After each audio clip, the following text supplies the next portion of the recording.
In the first two parts of this unit, we talked about ecosystems, the flow of their energy and the flow of matter within them through trophic diagrams and then, of course, through cycles. However, sometimes ecosystems experience this major disturbance and disruption, and it alters how they operate. Whether it be on a short-term or a long-term scale, ecologists are really interested in how these disturbances affect the flow of energy and the flow of matter through an ecosystem. More specifically, they're interested in whether or not they can resist the impact and if they can recover to their natural or original conditions. Perhaps you remember recently here in 2012, Hurricane Sandy, which just devastated the New York and New Jersey seaboard. It was just a tremendous amount of damage, and the local ecosystem there was essentially destroyed. Since 2012, that system has been monitored to see how well it bounces back. In this video series, we're going to talk about how ecosystems respond to disturbances, and you should be able to distinguish between ecosystem resistance and resilience.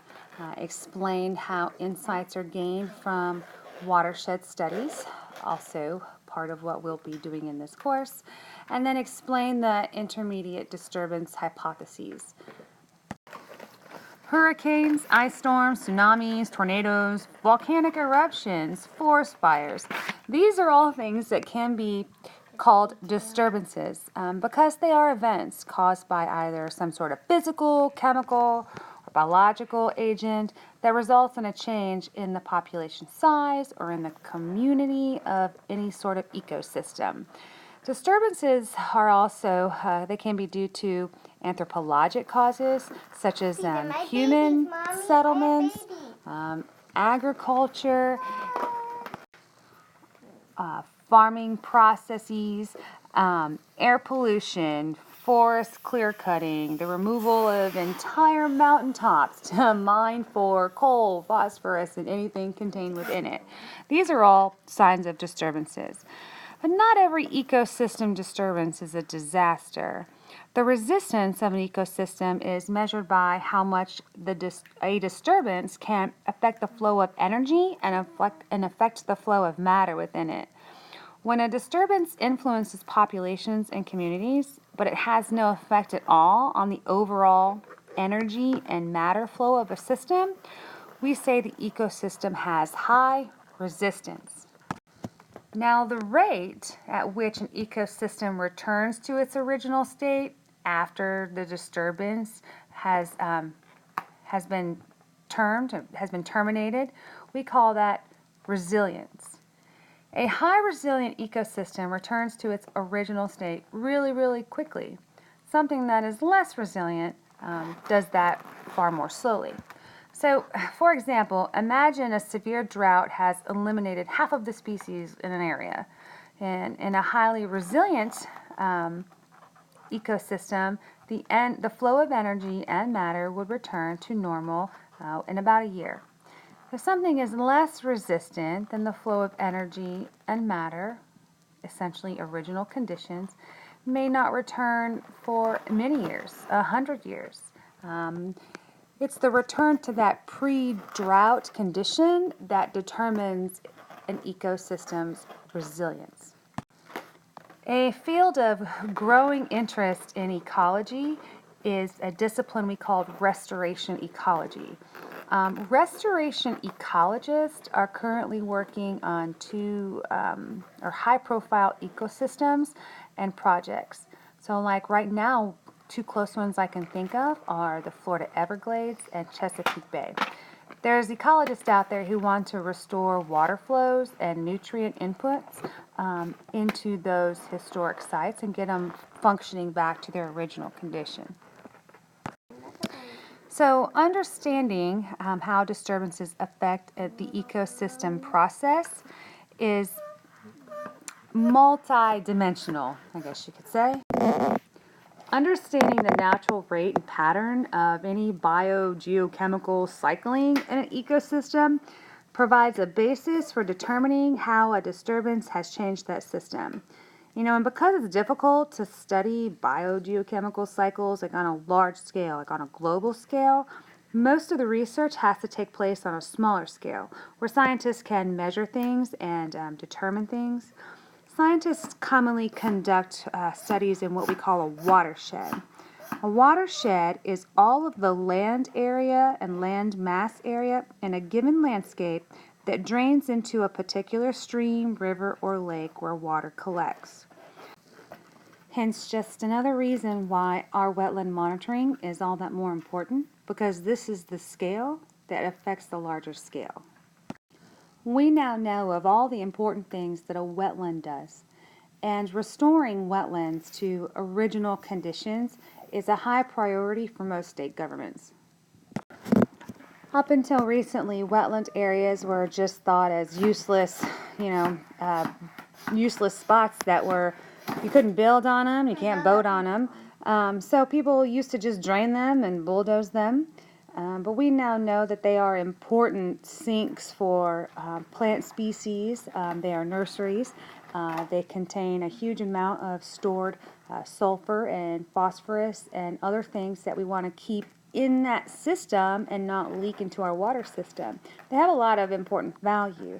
And so wetland restoration is one of the ecological restoration fields that is ultimately booming right now. Watershed studies are so vast and so different based on where they're at that most governments need citizen help in order to cover such a landscape. You will learn through the process of AP Environmental Science how we do that, how citizen scientistship works, and you'll be a piece of this larger puzzle in collecting data in watershed studies that affect a global restoration process. The most famous wetland restoration ecosystem project is the Hubbard Brook ecosystem. This has been going on for more than 50 years.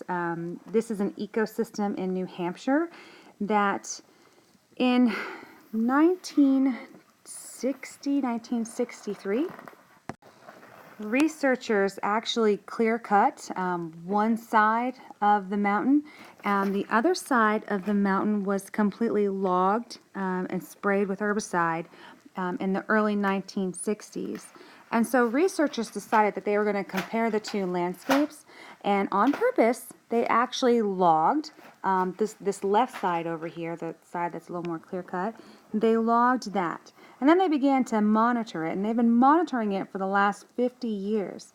They're basically investigating the effects of clear cutting and how that suppresses plant regrowth. One of the interesting things about that particular land area is that the soil underneath that watershed is impermeable bedrock. And there's really no deep percolation of water that goes into the aquifer system underneath it. So all the water that basically falls on that watershed, if it doesn't evapotranspiration, through plant processes, it basically goes into runoff. And so scientists, they measure the precipitation throughout each of the watersheds on the left and the right side of the screen there. The left side being the scientist-controlled one, and the right side, probably draw that, the right side right here being the Clearcut Forest in 1963, I think is when they finished clear cutting it. And then this part right here, more definitely that area, is the one that scientists did on purpose. And they're wanting to study how they can compare the two areas. So on that same watershed, there's a control area where they didn't clear cut anything, and then they just monitor that. So the concentration of the nitrate in the water was similar in the two watersheds before they clear cut it. And within about 6 months after scientists clear cut an area, they basically showed this huge significant increase in stream nitrate concentration. So with that information, these scientists were able to determine that when there's no trees present, to uptake nitrate from the soil. Nitrate basically leaks out into the watershed and ends up in streams and drains. So this study has subsequently demonstrated the importance of regular planting, replacing plants, and the cycling of nutrients. As luck would have it, nature favors an intermediate level of disturbance. We call this the intermediate disturbance hypothesis. We got real creative on that one. All right, this hypothesis, it speculates that an ecosystem, if it experiences not too high but not too low levels of disturbance, then it's more likely to grow back more diverse than it ever was. We now know that not all disturbances are bad. In fact, some level of disturbance is natural and necessary to maintain, species diversity. All right, so in the graph, you can see an illustration of this relationship between ecosystem disturbance and species diversity.